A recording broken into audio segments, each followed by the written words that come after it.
안녕하세요. 제 나이는 60대 중반입니다. 저는 여성으로 새로운 삶을 받아들이고 살아가고 있습니다. 여러분, 아시나요? 어떤 분들은 미디어나 주변 사람들을 통해 부모와 자식의 연을 맺은 사람들을 종종 보곤 합니다. 아마 이 사연 채널을 통해서도 이와 관련된 이야기를 종종 들어봤을 것입니다. 이런 이야기들을 보면 대부분 감동적인 결말을 맞이하곤 하는데 제 경우는 그렇지 못하였습니다. 아들을 제대로 키우지 못했는지 아니면 아들이 흔히 말하는 글러먹은 자식인지 모르겠지만 이제 와서 이런 것들을 따지는 것은 무의미할 것 같습니다. 이미 저와는 끝났다고 생각합니다. 사이인데 말이에요. 오늘은 피아는 이어지지 않아요. 하지만 모 자식을 살 결국 끊어지게 된 아들과의 이야기를 나누고 싶습니다. 그러니까 저와 아들이 처음 서로를 만나게 된 것은 남편을 통해서였어요. 홀로 키우고 있던 아이였고, 저는 나름 잘 나가던 편이었고, 대학을 졸업하고 제 전공을 살려 취업한 직장에서도 인정을 받았죠. 그저 인생이 순탄해서인지 모르겠지만 제 콧대는 하늘을 찌르는 정도였어요. 성에 차는 남자를 만날 기회가 없어 결혼 생각을 접을 정도였죠. 그러다가 우연히 남편을 알게 되었어요. 남편은 제가 처음으로 반한 사람이었고 그 사람을 알아가면서 점점 더 가까워지고 싶었어요. 제가 사람이었기 때문에 적극적으로 대시했지만 남편은 자신의 상황 때문인지 제 대시를 번번이 거절했습니다. 그럼에도 불구하고 평생 2번 다시 없을 수도 있는 운명의 상대를 만났다고 생각하여 포기하지 않고 남편에게 매달리었고 결국에는 저를 받아들인 남편과 만날 수 있었죠. 우리의 만남은 처음부터 주변에서 보기에도 험난했을 정도로 많은 걸림돌이 있었기 때문에 결혼을 결심했을 때는 주변의 응원을 받는 사람을 손에 꼽을 정도로 많은 반대를 받았습니다. 하지만 남편의 조건, 배경, 그리고 상황에 반해 결혼을 결심한 것이 아니었습니다. 사람 그 자체를 좋아하고 사랑했기 때문에 이번에도 모든 우려와 반대를 이겨내고 결국 결혼에 이르게 되었습니다. 수 있었지요. 이후 주변 사람들의 걱정에도 저는 행복하게 잘 살았어요. 특히 아들과의 관계를 돈독히 하면서 제가 낳은 아들은 아니었지만 더 친자식처럼 아들 세훈이를 키웠습니다. 다행히 아들 세훈이도 저를 엄마로서 잘 따라줬고 새 가정에도 잘 적응하는 모습이었죠. 그런 아들을 보면서 저와 남편은 둘째를 가져도 된다고 생각했어요. 물론 첫째 세훈이가 느낄 불안감을 충분히 예상했기 때문에 불안감을 느끼지 않게 해주려고 저나 남편이나 세훈이에게 신경과 애를 썼지요. 그래도 제가 미처 모르는 세훈이의 어두운 부분이 있을까 싶어서 저는 둘째를 낳고 키우면서 경훈이 다 세훈이에게 조금 더 신경을 써주곤 했어요. 세훈이가 태어난 후 좋은 환경 덕분인 것 같아요. 내 아이들인 첫째 세훈이와 둘째 경희는 다툼 없이 잘 지내며 잘 자라났어요. 아이들이 대학을 졸업하고 취직한 후에도 서로 사이에 불안함을 느끼지 않게 되었고 남편과 함께 편안한 노후를 준비하고 있었어요. 그러나 어느 날 남편이 갑자기 세상을 떠난 후 문제가 발생했어요. 이전에는 남편 덕분에 미뤄두었던 문제들이 하나둘씩 드러나기 시작했죠. 이 문제들의 시작은 며느리인 세훈이의 결혼 이후였어요. 세훈이는 남편의 사망 2년 전에 결혼하고 가정을 꾸려왔어요. 세훈이는 성미가 조용한 편이어서요. 남편이 죽은 후에 저는 변했습니다. 아직 힘이 없는 늙은이도 아니었는데 골방에서 노인처럼 취급하며 시건방치하게 굴더라고요. 몇 번은 그냥 넘어갈 수 있었지만 시건방치에 구는 일이 계속되자 저도 가만히 있을 수 없어 며느리를 꾸짖게 되었습니다. 그러자 아들이 저를 말리며 자기 철을 감싸더니 왜 내가 하는 말에 사건 끝에 잘 못했다고 하는 거니? 일부러 그러는 거니? 아니면 나한테 불만이 있는 거야? 내가 명절과 기념일 빼고 언제 너를 보고 말했다고 나한테 불만이 있어? 라며 응 아니라고 하더니 도대체 왜 그러는 건데? 뭐 때문인데? 라고 말했습니다. 어머니, 진정하세요. 아이를 돌보느라 힘들어서 그래요. 요즘 아이가 움직임이 많아져서 낮에도 밤에도 정말로 힘들게 하거든요. 그래서 사람마다 다르다고 하는데요. 이해 좀 해주세요. 아니, 내가 무슨 말을 했다고 예민하냐고. 나한테 떨어와. 내가 그 사람에게 말한 것도 아닌데 생각이 잘못되었다는 말을 들어야 될까? 아니야. 내 집에서 내 생각도 말 못해. 너희와 관련된 일도 아닌데 그걸 가지고도 어머니, 그만 진정하라. 누군가 아이를 안 키워봤습니까? 군 눈치가 없어요. 가봐도 가해한 게 아니라 고을로 걸어오는 거였어요. 하지만 이를 더 키우기 싫었던 저는 그 일들을 그냥 넘기려고 했습니다. 굳이 이를 키워 아들 내나 저나 스트레스를 받고 싶지 않아서 말이죠. 그렇게 첫째 아들네와 아슬아슬하게 지내고 있던 도중 갑자기 나를 대하는 태도가 변한 며느리를 보게 된 건가요? 웬일로 제 생각이 나는 것 같더라고요. 찾아와서 손에 먹을 것이든 물이든 항상 뭔가가 들려왔어요. 거기다 남편이 살아있을 적에도 내지 않았던 콧소리까지 들렀어요. 어머님, 저 왔어요. 오늘 날씨가 쌀쌀하던데 몸은 좀 괜찮으세요? 이런 날에 따뜻한 커피랑 먹으면 좋은 빵을 좀 사왔어요. 이거 비싼 빵집에서 산 빵이에요. 제가 어쩌다 여기 올 걸 먹었는데 너무 맛있어서 어머님 생각이 떠올라요. 어머님께서 빵을 정말 좋아하시잖아요. 그래서 제가 사왔어요. 제가 얼른 커피를 끓일 테니 같이 먹어요. 태도가 변한 며느리를 보면서 좋다기보다는 왜 이러나 싶어 경계했습니다. 그러더니 곧 그 이유를 알게 됐죠. 제 첫째 아들이 찾아와서 제게 살고 있던 집을 팔고 그 돈을 증여해 주길 원했어요. 어머니는 제가 조금 이르다고 생각하는 것을 알지만 이 집을 판 돈을 제게 증여해 주시면 안 될까요? 어머니도 아시다시피 제가 진우를 낳고 키우면서 우리 가정 생활이 살아갈 만큼 바쁩니다. 2년마다 전세 걱정도 있고 진우는 유치원에서 초등학교까지 지내야 하는데 매번 이사를 해야 한다면 진우의 정서적 발달에도 영향을 줄 걱정이 되네요. 제발 도와주세요. 이 집을 팔 것이 어쩌죠? 너무 갑작스러워서 좀 생각을 해봐야겠어요. 다른 곳으로 이사갈 만한 곳도 없고 경훈이의 말도 들어봐야 하고요. 집 걱정은 하지 마세요. 혹시 몰라서 어머니가 사는 집도 알아보고 있어요. 어머니도 노후를 생각하셔야 하는데 형제나 친척이 없는 도시에서 생활하시면 아버지도 계시지 않으셨는데 더 외롭실 것입니다. 그래서 제가 이모가 계신 제주도에 집을 알아보고 있어요.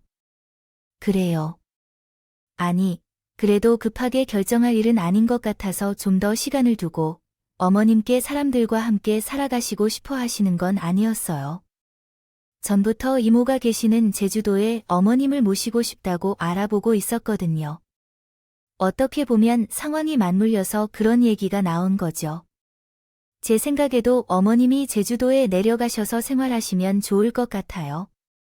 이모가 계신 것도 있고 어머님은 추위를 많이 타는데 제주도는 날씨가 따뜻하거든요. 그리고 어머님이 지금도 베란다에 심는 꽃을 좋아하시는데 집마당에 꽃이 많이 있으면요. 얼마나 좋으신가요? 바로 앞에 바다가 있고 또 저희 입장에서는 다른 사람들이 가지 못하는 가게 되지 않는 제주도를 시댁처럼 드나들 수 있다니 얼마나 좋을까요? 요즘 비행기 표가 비싼 것도 아니고 저희가 자주 내려가게 될 테니 그렇게 하세요네 언니가 사는 제주도에 집을 구해주겠다고 하니 혹하기 했습니다만 제가 결정을 내릴 수는 없어서 둘째 경희의 동의가 필요했던 일이었어요. 그래서 저는 둘째에게 찾아가서 첫째 아들에게 들었던 이야기를 전해주었습니다. 둘째는 워낙에 욕심이 없고 모든 것을 자기 힘으로 해결하려는 독립적인 아이라서 그런지 기꺼이 첫째 아들에게 양도하는 것도 문제가 없다고 하여 믿게 그랬어요. 아버지께서는 괜찮아요. 그 부분은 어머니께서 형부에게 확실히 답을 받으면 제게 상관없어요. 둘째가 서운해하지 않고 목소리를 높이지 않아 주셔서 고마웠고 걱정하는 부분은 저 또한 똑같이 걱정하던 일이어서 제주도에서 살 곳을 찾아주시고 자주 내려오기로 조건을 제시하고 첫째 아들에게 집을 팔아 증여해주기로 했어요. 그렇게 아들에게 증여를 해주고 나서 한 달 정도 첫째 아들 집에 머물렀다가 제가 집을 찾았다는 얘기에 제주도로 내려가야 했죠. 그런데 아들이 보여준 집은 전에 설명했던 것과는 전혀 다른 집이었습니다. 오랜 시간 사람이 살지 않은 듯한 낡은 건물이 있고 바다 앞이 아니라 상가에 위치했죠. 게다가 더 심각한 점은 저희 언니가 사는 곳과 같았어요. 곳과는 정반대에 있는 곳이었어요. 그 기가 막힌 광경에 제가 어이없어 하자 아들과 며느리는 다급히 변명하기 시작했죠. 어머님, 제주도는 구경하기 쉽지 않은 거 아시죠? 지역 사람들끼리 거래해서 매물도 거의 없어요. 저희도 진짜 아름답게 귀한 정보를 얻은 거라니까요. 주인분이 안 판다고 하는 걸 사정사정해서 구한 건데 맞아요. 집이 좀 낡아서 그런데 전기도 들어오고 수도 문제 없고요. 가스는 시키면 그만 와요. 그리고 어차피 수리는 해야 되잖아요. 어머니가 보시고 어떻게 꾸미고 싶다 하시면 저희가 바로 해드릴게요. 야, 이 마당에 꽃 심으면 진짜 볼 만하겠다. 그러게 우리 나중에 어머님이 이 집을 물려주시면 여기 와서 살까요? 그만큼 좋아 보이네요. 애써 마음에도 없는 말까지 하면서 제 기분 풀어주겠다고 하는데 그런 애들 앞에서 기분 나쁜 소리를 할 수 없었습니다. 게다가 이사를 아끼겠다고 이사를 할 쯤까지 가지고 온데 다른 곳으로 가겠다고 말할 수도 없었어요. 그래서 그날 짐을 넣게 됐어요. 그리고 혹시나 싶어서 제주도에 사는 우리 언니에게 전화를 걸어서 애들이 한 말이 사실인지 물어봤어요. 그러자 구옥이 비싸고 외지인들이 구하기 힘든데 그는 낫지만 우리 집은 그런 곳이 아니라 고 말을 들었어요. 우리 집은 그린벨트로 둘러싸여 있고 주변 개발도 묶여 있으며 도심도 멀어서 값이 싼 곳이라고 하죠. 네, 그 말씀하셨죠. 저는 아들이 무엇을 말하더라도 잘 몰라 할 거라고 믿었어요. 아닌 거라고 믿고 싶었죠. 그리고 집을 가지고 욕심을 부리고 싶지 않았습니다. 저는 자식들 다 키우고 더는 바랄 것이 없으니 이렇게 한적하고 자연이 있는 곳에서 생활해도 좋겠다고 생각했죠. 그러나 중요한 약속이 지켜지지 않더라고요. 자주 내려올 거라는 첫째 아들의 약속이 맞는데요. 자주 내려오는 일이니까 비행기 시간이 이해되기는 했습니다.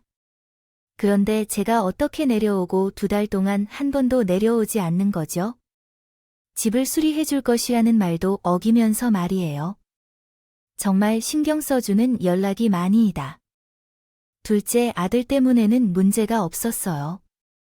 그러나 약속이 지켜지지 않은 일에 대한 불만이 있었죠. 그래서 첫째 아들에게 먼저 연락했더니 다양한 핑계를 했어요. 어머니, 저번 주에 내려간다고 했는데 갑자기 친척 중 한 분이 상을 당하셔서 경황이 없어서 연락을 드리지 못했네요. 죄송해요. 다음 주에 꼭 내려갈게요. 회사 업무가 바빠서 상을 당했다며 진우가 아프다며 계속 핑계를 대더라고요. 이런 말들은 모두 늙은 부모를 속이려는 거짓말이라는 걸 알았지만 그래도 내 아들과 손주를 보고 싶었습니다. 아마도 그겁니다. 만약 부모라면 어떨지요? 마음이 수그러들 것 같아요.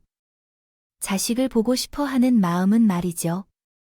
그러다 보니 아이들이 내려올 때까지 언제까지나 기다릴 수만은 없어요. 제가 직접 서울로 올라가야 했어요. 그것도 막무가내로 아들네 집을 찾아가면 애들이 없을 수도 있고 뭐 또 있다고 해도 저를 달가워하지 않을 것 같아요. 다른 보를 보러 갔다 잠깐 손주 얼굴 좀 보고 내려가겠다고 했죠. 당연히 제가 서울에 볼 일은 없었지만 세니 그 다음 주에야 어머니 그 다음 주도 저희가 바빠서 못 내려가요. 그 코로나 끝나고 밀린 일 처리하느라 정신이 없거든요. 저도 빨리 내려가서 집도 좀 손보고 어머니도 뵙고 싶은데 이게 직장인으로서 쉽지 않아요. 아니에요. 그래도 시간이 좀 지나면 여유가 생길 것 같으니 이해해 주세요. 아시겠죠? 그럼 이만 끊을게요. 아, 새아, 잠깐만. 아, 그게 아니라 다음 주에 서울에 올라갈 일이 있어서 볼일 보고 내려가기 전에 잠깐 너희 집에 들릴까 해서 물어보는 건데 괜찮겠니? 우리 집이요. 혹시 자고 가실 생각이세요? 아니, 나도 바로 내려가야지. 아파서 내려가는 비행기표를 이미 끊어서 진짜 너희들 얼굴만 보고 가려고 한다. 그 토요일 점심 지나고 그쯤 도착할 것 같은데 그날 별일 없겠죠? 아, 근데 진짜 자고 가시는 거예요? 아니에요. 우리가 다음날 어딜 일찍 좀 가야 해서 어머니께서 저희 집에서 자고 가시면 일정에 차질이 좀 생길 것 같아요. 같은데 아이가 말했잖아 비행기 시간 때문에 정말 너희 얼굴만 보고 가야 돼. 그럼 뭐 알겠어요. 다음 주 토요일이라고 했죠. 그럼 그렇게 하세요. 제 얘기를 들은 아들은 시큰둥한 반응이었습니다. 아니, 의심을 한다고 할까요? 혹시 제가 잠은 자고 가지 않을지, 그 집에서 시간을 더 보내지 않을지 걱정하는 모습이었죠. 아들에게 그런 의심과 대접을 받는 게 서운했고 화가 났습니다. 하지만 제품을 떠나 다 자란 자식에게 뭐라고 할 수 있겠어요? 더군다나, 쟤야 첫째를 제가 낳은 아들처럼 생각하고 있었지만, 첫째는 제가 어떻게 생각하는지 모르니 더 조심스러울 수밖에 없었죠. 그저 이런 핑계를 대더라도 아이들의 얼굴을 보게 된 것만으로 만족하고 있어야겠어요. 그날은 있었죠. 그날 그렇게 아들과 손주 얼굴을 보게 될 때까지 기다리고 있었습니다. 토요일이 돼서 기다리던 그날이 왔고 새벽부터 분주하게 첫째 아들을 위한 선물들을 준비하고 비행기를 타고 몸을 씻었어요. 제가 살았던 집에서 제주공항으로 비행했고 그리고 김포공항으로 이동하고 또 다시 김포공항에서 서울집까지 첫째 아들을 찾아가니 벌써 점심시간이 훌쩍 지나가 있었지요. 그때까지 공항에서 먹은 삼각김밥이 거의 다였지만 배고픔조차 있고 아들과 손주 얼굴을 보려고 하니 걸음이 채 다소 안 왔어요. 아들에게 도착해서도 음식을 먹을 생각은 하지 않았어요. 아이들에게 불편함을 주는 것조차 싫었으니까요. 아들도 싫어할 테니 말이죠. 그래서 내 초인종을 누르기 전에 오늘 누구를 만났는지, 왜 만났는지, 그리고 점심으로 뭐를 먹었는지에 대해 거짓말을 다시 한번 드러내 나섰습니다. 초인종을 누르자 안에서 며느리의 목소리가 들려왔어요. 누구세요? 예, 서진아. 나야. 누구요? 나, 진우. 할머니, 진우 할머니. 그럼, 어머님? 아, 그래. 그러니 문 좀 열어다오. 자, 잠깐만요. 제주도에 있어야 하는 어머님이 여긴 무슨 일이세요? 아, 그것도 그렇고. 왜 연락도 없이 찾아오세요? 이렇게 막무가내로 찾아오시면 저희는 어떡하라고? 죄송한데, 저희가 지금 바빠서 그런데. 다음에 찾아오세요 아시겠지 뭐라고. 그게 무슨 말이니? 너 지금 장난치는 거니?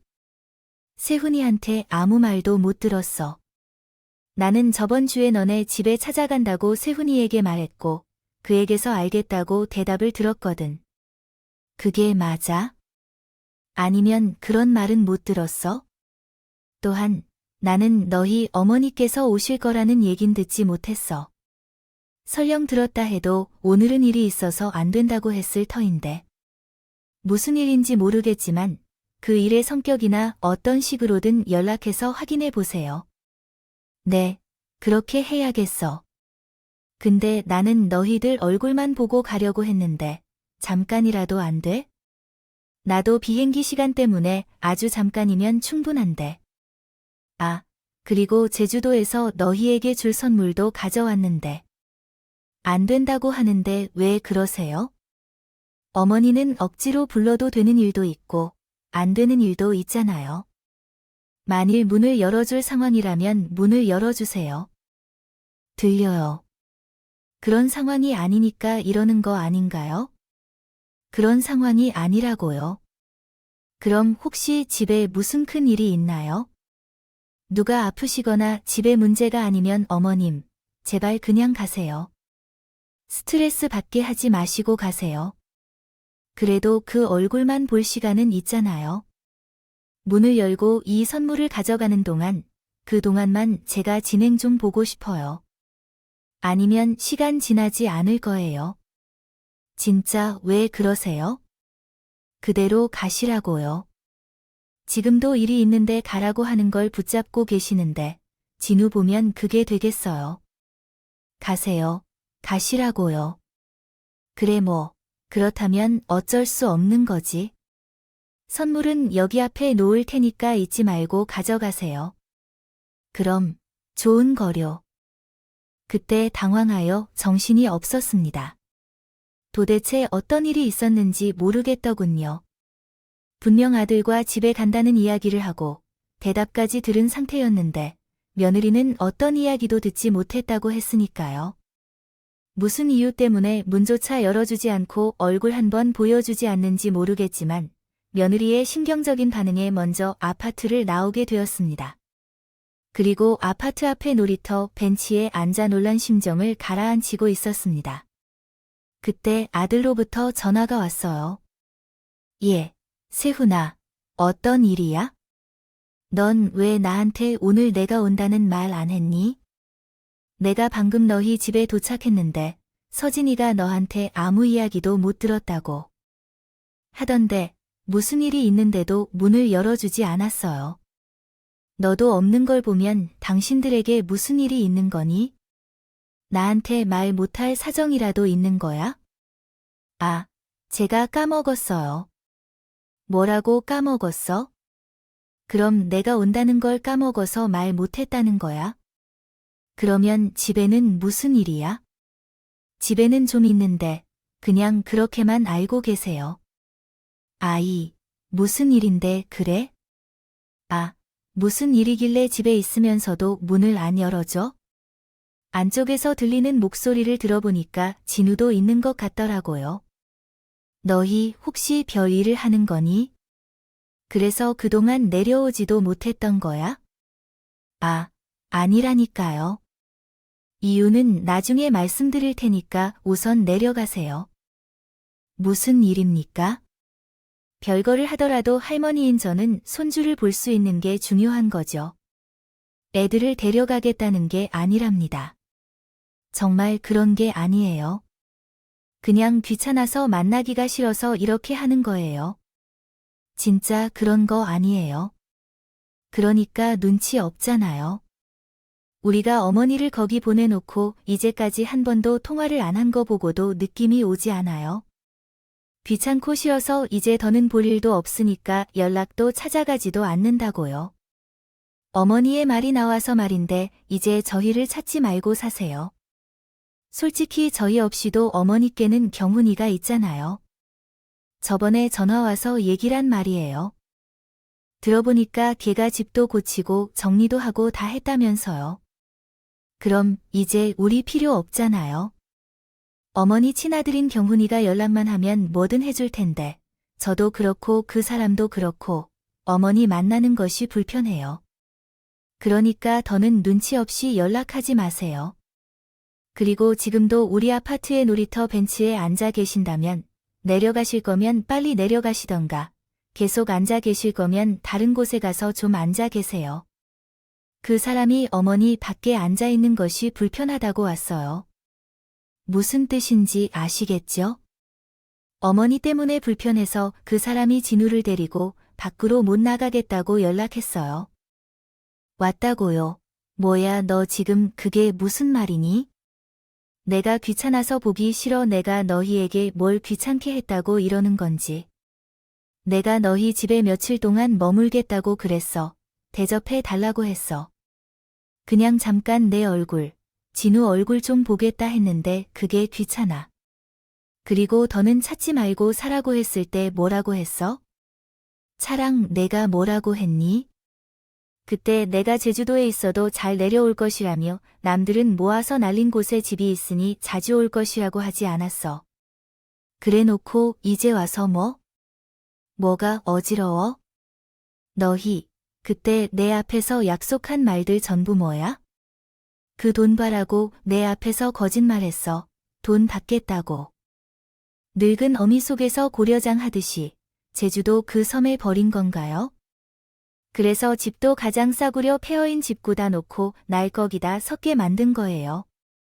그런 건가요? 잘 아시겠죠? 잘 알고 계셨다면 제가 더 설명할 것도 없겠다네요. 돈 때문입니다. 우리는 아버지 향한 돈이 필요해서 그랬었어요. 그런데 잘 못 됐네요. 그 집은 우리 아버지의 집잖아요.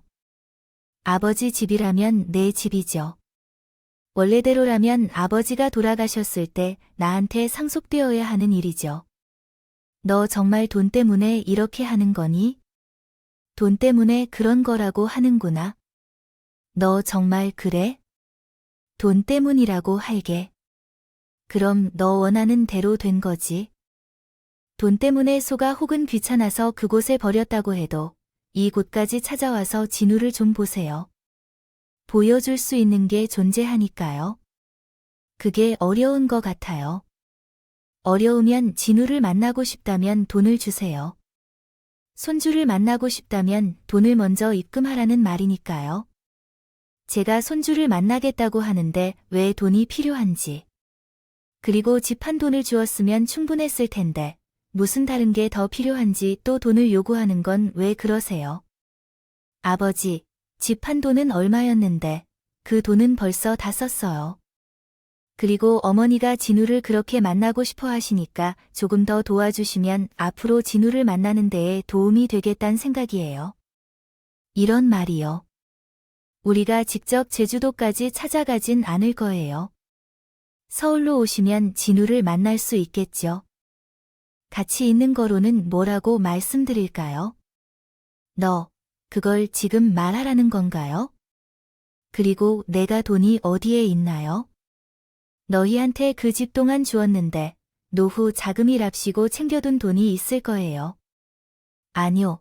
그리고 외할머니 택돈도 많은데요. 아직 외할머니가 돌아가지 않았지만 어머니가 도와달라고 하면 어느 정도 도와주실 거예요, 아니에요? 마, 너 정말 지루하신가요? 그럼 손주벌 생각을 접으세요. 어쨌거나 오늘은 이쯤 하고 돌아가겠습니다. 제 이야기는 좀 생각해 보세요. 이번에 도와주길 많이 기대했는데 모임은 거짓말할 것으로 생각되니까요. 며느리가 문전을 대하여 절 쫓아낼 때까지도 사정이 있을 거라고 생각했지만 아들 입에서 이제까지 모든 것을 전달해 왔나요? 행동이 돈 때문이었다는 말을 듣게 되자 내가 느끼고 있으면서도 부정하고 있던 현실을 자각할 수밖에 없었어요. 그때 정말 그랬더라고요. 그런 마음을 먹고 그런 짓을 하는가 싶어서 말이에요. 만약 둘째 아들이 저를 원했더라면 그 원망을 잘못이라고 생각하고 사죄를 했을 겁니다. 그만큼 첫째 아들에게 더 신경을 썼고 더 잘해주려고 했었어요. 그런데 그 결과가 결국 이런 꼴이라고 하니 분하고 또 분했습니다. 물론 나는 자식을 키워서 무엇을 어쩌라고 정성을 들여 아들들을 키워온 것은 아니었어요. 그래도 바라는 게 있다면 소박하게 다른 가족들처럼 자식들이 잘 되길 바라요. 자라오던 집에서 모인 가족들이 가끔씩 모여 조화롭게 지내는 정도를 바랐죠. 그게 대단하거나 어려운 일은 아니잖아요. 주위를 돌리면 대부분이 그렇게 사는 게 사실이에요. 그런데 그런 평범하고 보통의 행복은 거칠지 자식들에게 모든 건 돈 때문이었다고 느낄 때 돈이 없어진 저는 귀찮고 싫은 존재로 인식되어 팔짱 끼치며 미쳐 날아다닌다. 제가 싫다는 아들이나 저도 똑같이 싫었지만 그래도 마지막으로 아들과 대화하고 싶었습니다. 이렇게 말해도 비슷한 반응을 받을 것이라는 걸 알지만 그래도 혹시 모른다는 희망 아니면 제 내면적인 미련 때문에 아들과 마지막으로 대화를 나누고 싶었죠.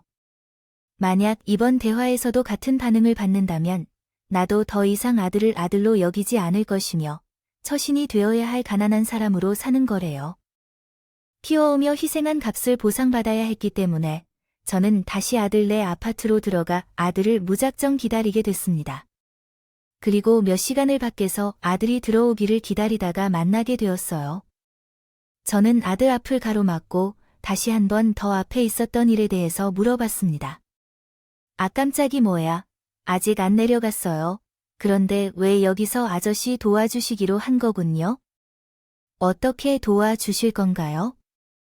어머니 노후 준비로 아니면 왜 할머니께 돈을 빌리기로 하신 거예요? 아니, 너랑 대화 좀 하려고 부모가 돼서 자식에게 그런 얘기까지 들었는데 어떻게 그냥 가겠니? 아까 내가 한 얘기 좀 하자. 대신 서로 흥분을 가라앉히고 얘기하자. 아까 너도 차한테 전화 받고 놀랐을 수도 있으니까. 아이, 뭐야, 그럼 돈 관련된 건 없네요. 안 빌려주신다는 거죠? 그럼 더 할 얘기도 없어요. 나오세요. 가긴 어딜 가? 얘기 좀 하자니까. 얘기는 무슨 얘기야? 제 입장은 아까 다 말했는데. 그리고 어머니, 저한테 내려는 비행기표를 끊었다 하지 않았어요. 설마, 저한테 거짓말한 거예요?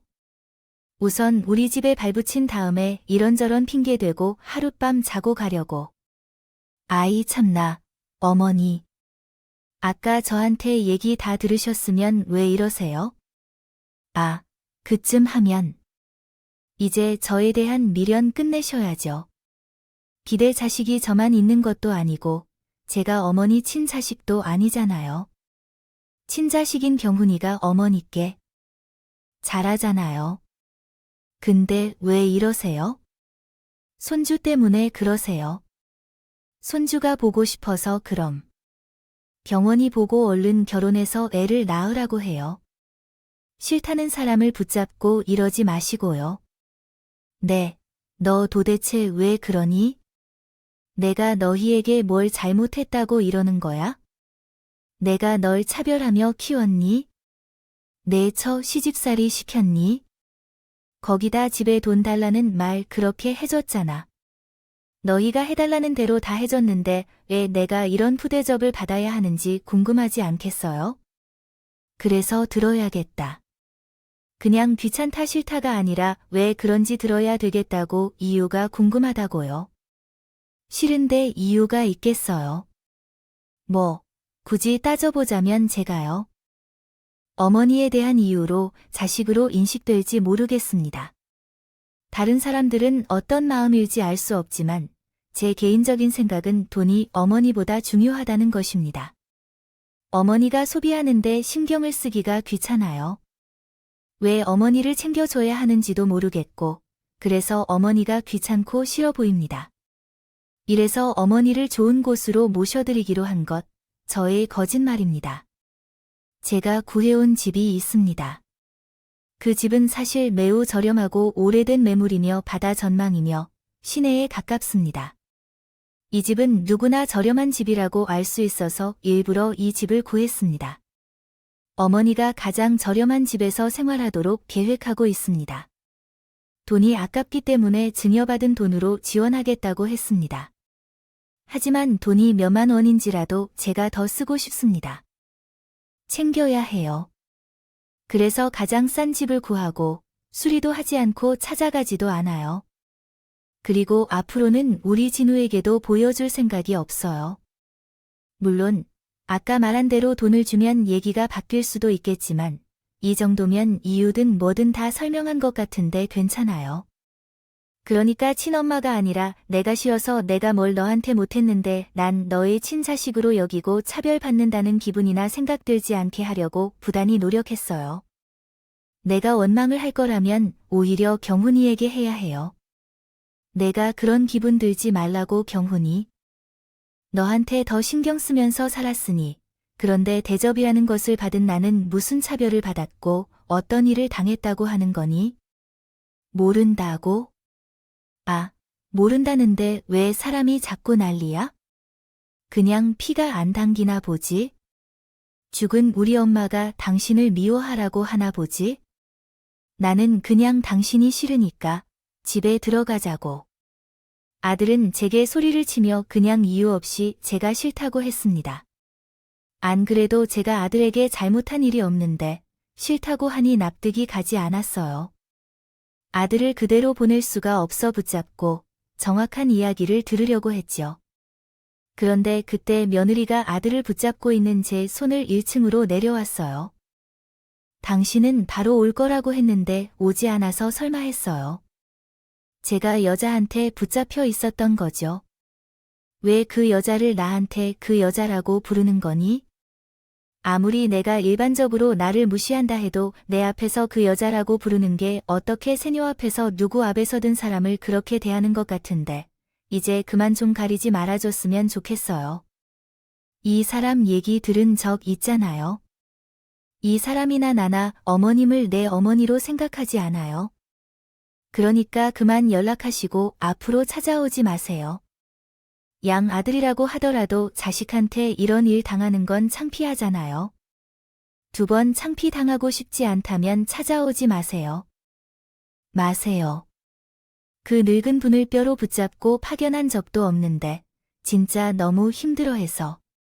은퇴금 문제에 대해 그냥 조금만 깎아먹을 수 있는지 궁금했던 건데 어쨌거나 제가 전화로 말했던 것은 여전히 유효합니다.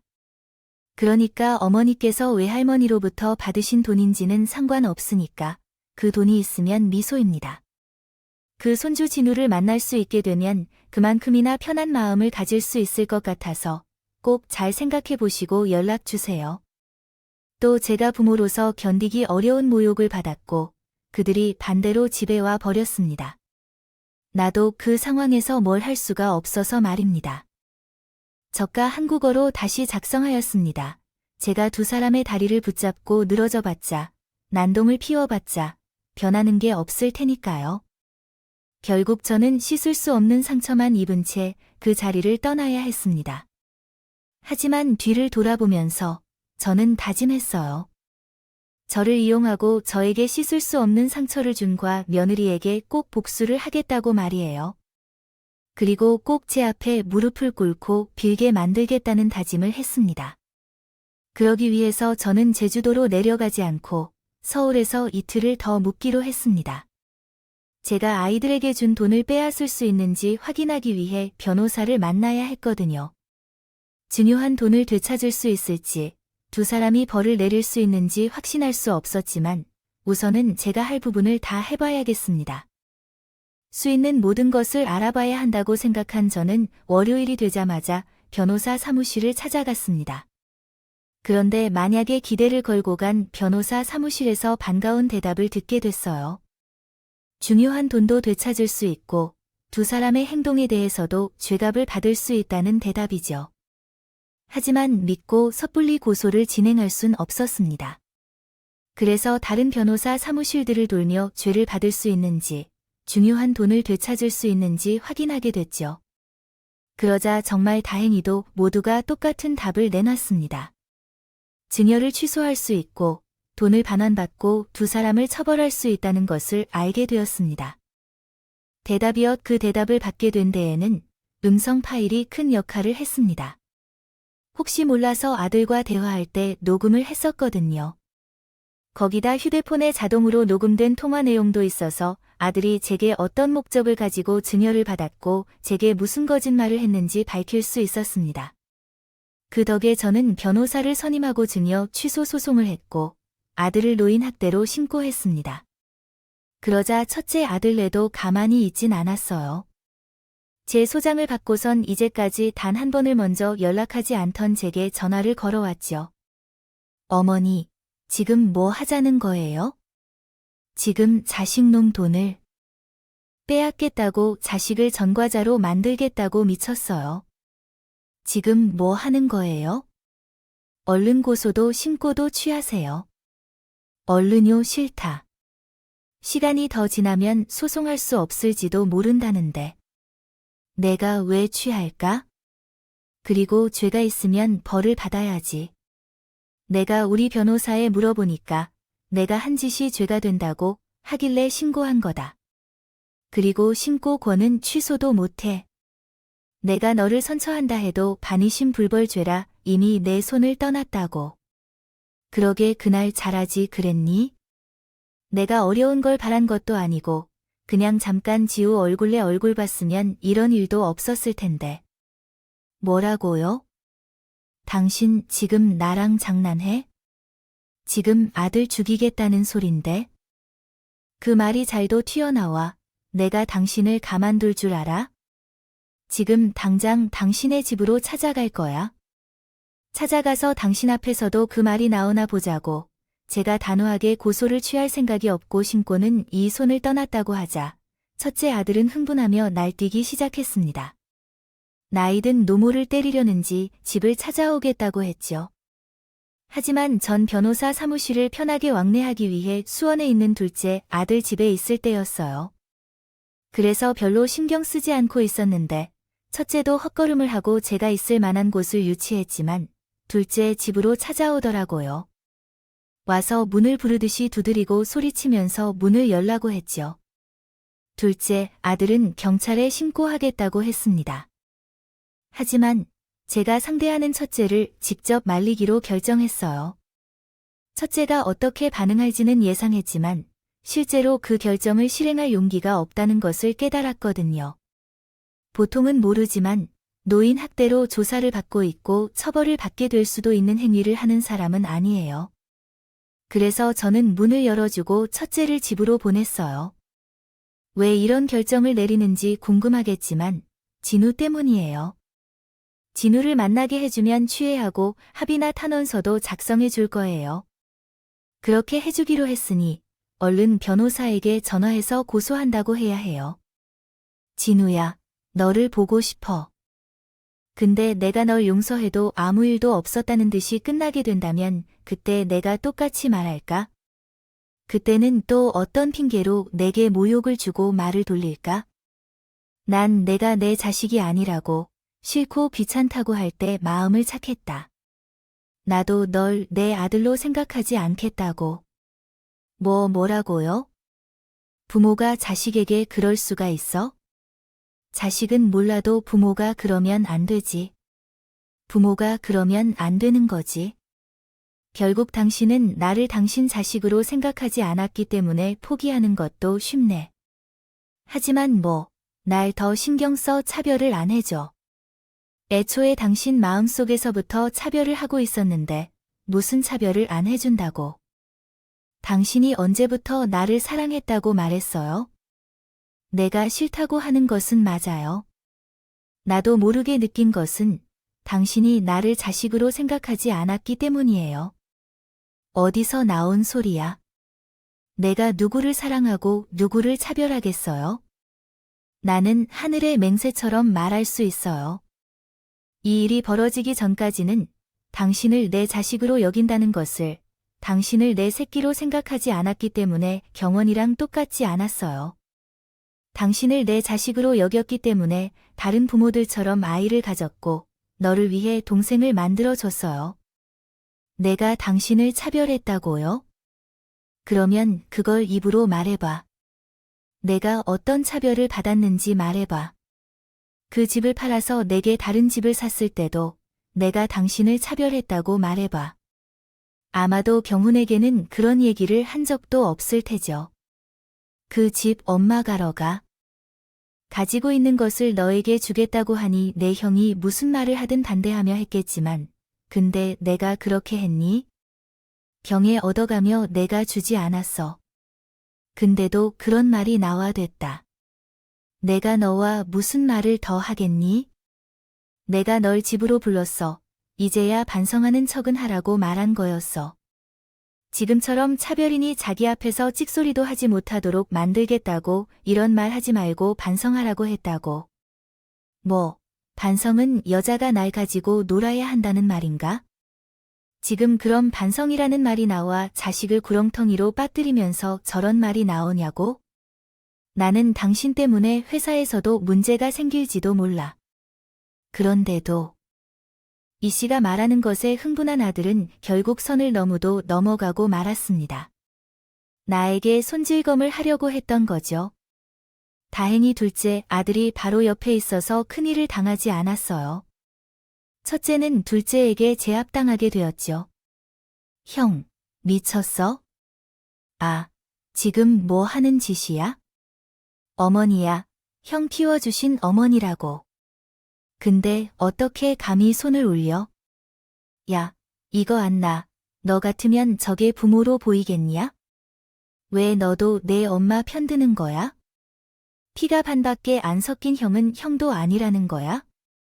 이건 와, 얼른 안 나. 아, 형, 정말 그래? 그래, 지불의 자식이 아니라는 놈을 내가 왜 형 대접하겠다. 너, 형 대접 안 해줄 거니까. 그 입 다물어라. 입 안 다물면 처맞을 줄. 알아. 뭐 이 새끼가 어디서 그래. 엄마라는 년이나 동생이라는 놈이나 결국 너희들끼리 한 피 한 편이라는 거지 그래. 어디 마음대로 내가 그만하라 했지 이게 진짜. 계속 첫째의 행동을 보다 못한 둘째는 무력으로 형을 제압하기 시작했습니다. 첫째는 둘째의 주먹질에 아무 저항도 하지 못했고 결국 첫째는 골이 엉망이 되고 나서야 조용히 둘째의 집을 떠나게 됐죠. 이후 항상 제 옆을 지켜주는 둘째 덕분인지 첫째는 제게 윽박지르거나 협박하지 못했습니다. 소송이 끝날 때까지 말이죠. 이 소송의 경우 저희 쪽 변호사님께서 많은 노력을 써주셨습니다. 덕분에 승소할 수 있었어요. 증여가 취소되었고 아들은 저에게 증여받은 돈을 되돌려줘야 했죠. 그리고 노인 학대 혐의로 처벌을 받게 되었습니다. 비록 처벌의 수위가 낮았지만 그 일로 회사에서도 어려움을 겪은 것으로 보였어요. 저도 어쩔 수 없이 마음이 좋지 않았지만 그럴수록 마음을 굳게 다잡았어요. 아들에게 당한 모욕을 떠올리며 정신 차리지 못한 아들에게 내려져야 할 처벌이라고 생각했습니다. 그렇게 첫째 아들과의 일이 끝났다고 생각했는데 또 다시 첫째와 불키는 일이 생기게 되었어요. 저와 있었던 증 취소 소송 이후입니다. 아들이 증여받은 돈을 반환하지 않네요. 그것도 사정을 말했다면 더 이해할 수 있겠는데 아들이나 며느리나 이제 볼장 다 봤다는 식으로 나왔어요. 다음 주가 법원에서 정한 기한의 마지막 날인 거 아닙니다. 다음 주를 지나면 너희 문제가 생길 수도 있어요. 상황이 여의치 않다면 반환할 의사를 언제까지 갖고 있겠다는 내용을 적어서 보내줘요. 나는 그걸로 충분한데 알아볼 테니까. 끝까지 돈을 받지 않겠다는 말은 하지 않나 봐. 진짜로 독하네. 독해. 안 그래도 그 일 때문에 연락하려고 했거든요. 그거 어머니가 알아서 처리해 주세요. 아시다시피 우리의 사정은 그리 좋지 않아요. 어머니는 어느 누구 때문인지 알아왔어요. 아시죠?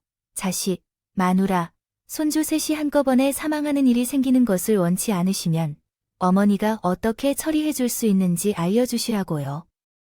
합의서를 작성해달라든가 어디에 계획을 적어 보내달라는 이야기예요. 내가 어떻게 해결해줘야 할 것인지, 그 일이 어떻게 해결될 수 있는 것인지도 몰라요.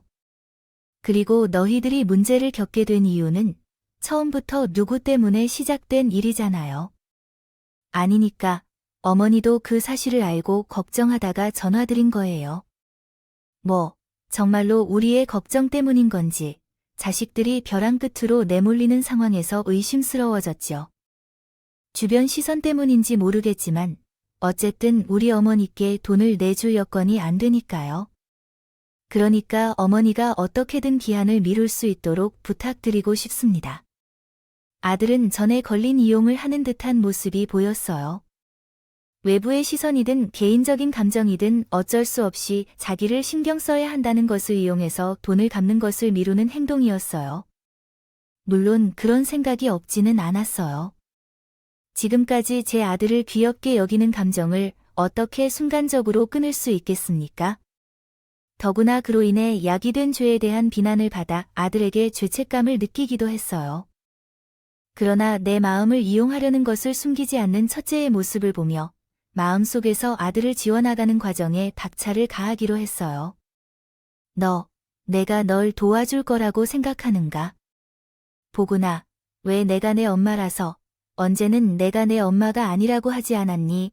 그러므로 나도 널 내 아들로 생각하지 않기로 했는데 난 내가 걱정돼서 연락한 것이 아니라 내 돈을 언제 받을 수 있는지 알아보려고 전화한 거야.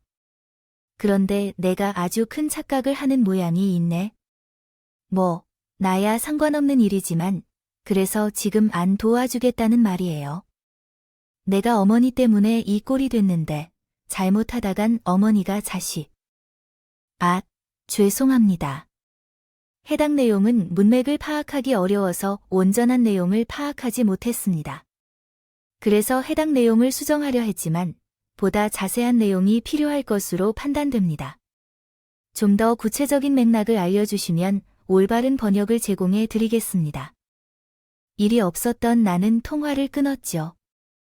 그럼에도 아들은 마지막까지 기대를 걸었다. 법원에서 정한 기일을 넘기고도 나에게 어떤 말도 하지 않고 돈도 반환하지 않았습니다. 아들아, 내가 배째라는 시기래요. 나는 아들이 내민 배를 제기로 했어요. 법적인 절차를 밟아 아들의 재산과 통장들을 압류한 것이죠. 그렇게 행동한 뒤에야 급히 아들에게서 연락이 오더라고요. 어머니, 갚을게요. 돈을 갚을 테니까 압류 좀 풀어주세요. 아, 그 돈을 바로 갚겠다고 그러니까 제발 좀 그만하세요. 네, 이러다 저희 정말 죽겠어요. 자식은 그렇다고 해도 한테까지 이렇게 하실 거예요? 자식이 아니라고 한 사람이 할까요? 말은 아니지만 그 말을 하며 확신하지 마. 돈을 주면 돈을 반환하는 것이 이제 우리의 관계 끝이야. 너와 싫어하고 귀찮아하는 나랑 더 이상 볼 일 없다고, 그거야? 나도 똑같아. 돈을 갚고 내가 어떻게 살든 내 상관없어. 너도 그렇게 살아. 그리고 내가 죽고 나서라도 찾아오지 말아줘. 내 가졌던 건 내 아버지 몫도 있으니 정확히 나눠 상속받을 거야. 걱정하지 말고. 혹시나 생각이 든다면 내 외할머니에게 욕심내지 마. 우리 엄마에게 이미 다 말했어. 그리고 내 외할머니가 돌아가면 내 부부는 내 동생에게 상속될 거야. 너는 그 부분에 관여할 수 없어. 알겠니? 그 통화 이후 아들이 받은 재산을 반했어요. 저와의 연락도 끊었습니다. 충격이 아예 없다고는 할 수 없지만 충분히 예상한 일이었기 때문에 그래도 아들과 연이 끊긴 데에 대해선 덤덤하게 잘 받아들이고 있어요. 이런 제가 보고 비정한 부모라고 손가락질할 수도 있겠지만 저로서는 제 아들과 며느리가 한 행동에 대해서 참을 만큼 참았고 풀어보려고 했다고 생각했습니다. 몇 번이고 내민 손을 뿌리치고 제 인생을 모욕한 자식놈이어서 해야 할 행동을 생각하고 있어요. 이제 한 아들은 마음속에서 죽었다 생각하고 지웠고 남은 제 아들에게 잘 해주려고 해요. 그동안 첫째에게 밀려 차별을 받으며 힘든 시간을 보낸 아들에 대해 더 신경을 쓰려고 합니다. 아닌 차별을 받아온 아들에게 속지 않고 마음으로 평생을 잘 이끌어주려고 합니다. 그럼 이번 설날에 여러분께서는 가족들과 함께 다복하고 행복한 시간을 보내시길 바라며 저는 이만 사연을 마치고 떠날게요. 읽어주셔서 감사해요.